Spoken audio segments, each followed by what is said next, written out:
dari Cianjur, aplikasi terbaik untuk pohon pepaya, Pak, yang sudah masa produktif. Apakah harus menggunakan pupuk pendamping? Untuk pepaya atau untuk tanaman lain, itu tetap bisa digunakan pupuk biasanya.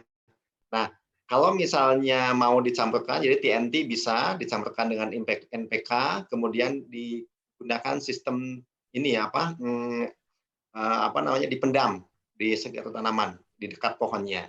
Atau pupuk NPK-nya digunakan ditebarkan, dipendam ya, digali, kemudian ditutup dengan tanah, kemudian TNT-nya disemprotkan ke daun dan batangnya. Nah, kebetulan kalau pepaya, calon bunga itu keluarnya kan dari batang. Nah, kalau disemprotkan lewat batang dan daun, nanti bisa memacu semakin banyak munculnya calon bunga. Kemudian kalau yang sudah calon buah sudah jadi, maka nanti akan memperbesar ukuran buah, kemudian akan meningkatkan rasa manis. Nah, jadi fungsinya TNT ini kalau di tanaman buah itu salah satunya, bisa meningkatkan ukuran buah, kemudian bisa meningkatkan rasa manis. Begitu, Pak. Oh, Pak Agus, ya Pak Agus. Ya, makasih Pak. Sama ini namanya. Iya. Ini untuk Cianjur kemarin kebetulan ada luas lahan cukup luas untuk pepaya. Cuman petani itu mengeluh daunnya keriting, Pak. Daunnya kering. Nah, otomatis lah pembuahannya juga kurang maksimal. Rasa buah juga kurang bagus. Dia pakai TNT mulai baru seminggu kemarin. Cuman saya bingung juga mungkin barang perlu pendamping. Apakah kita menggunakan yang NPK 16-16 atau yang 15-15, Pak? Itu aja. Baik, Pak.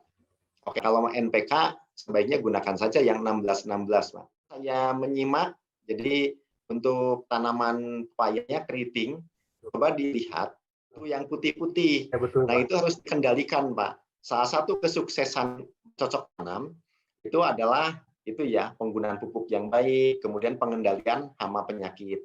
Kalau misalnya dipupuk banyak pun, kalau hama penyakitnya tidak dikendalikan, penyakitnya tidak diobati, maka pertumbuhan pun tidak akan optimal.